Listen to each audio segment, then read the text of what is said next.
I'm Robert Swierenga. I go by Bob.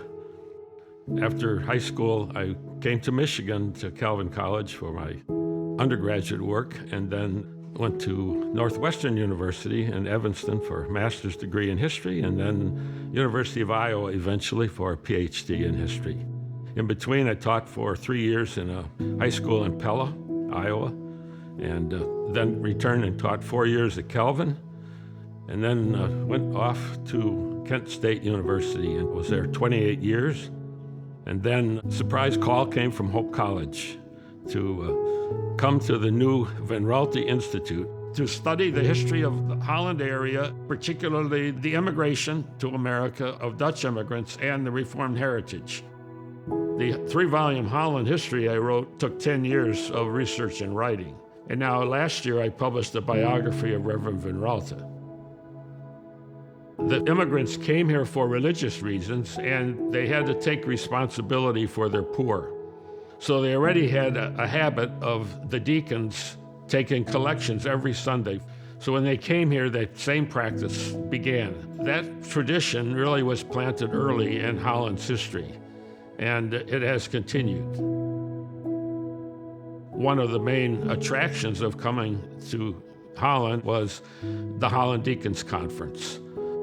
This is an institution that started in the Christian Reformed churches already in the 1920s, made up of a deacon from each of the 30 Christian Reformed congregations.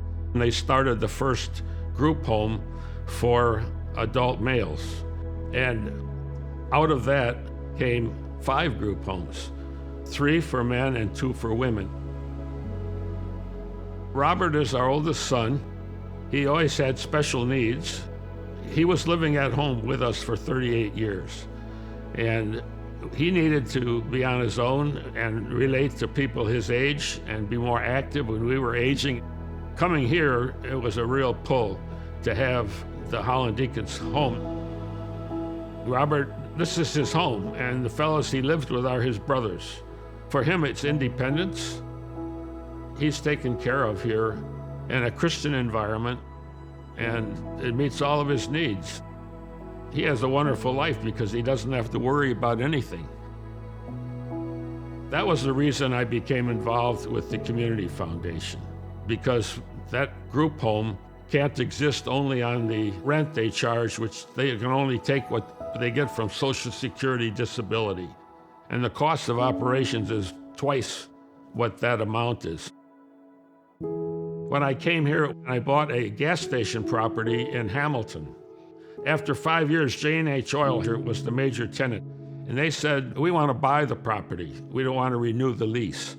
And that was fine with me, so I said, well, I'll sell it to you on a land contract. But I really would like to donate the money to the Community Foundation. Would you be willing to do that? And so that created an amount at the foundation of $1 million.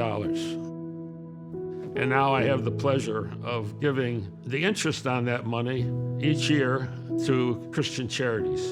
And the Deacons Conference gets the bulk of the money because they have the greatest need, and we have a personal reason for supporting them. I wanted the 3 daughters who love their brother to be a part of this. And so when my wife and I pass, then they will take over.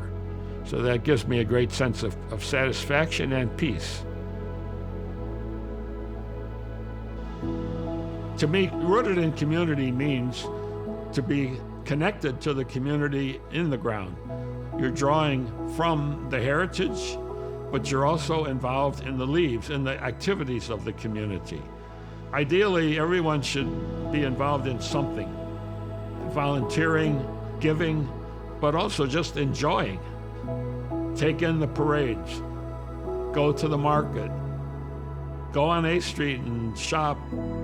To me, being rooted in the community is relishing the community and telling yourself, I'm so lucky that I live here. I'm blessed.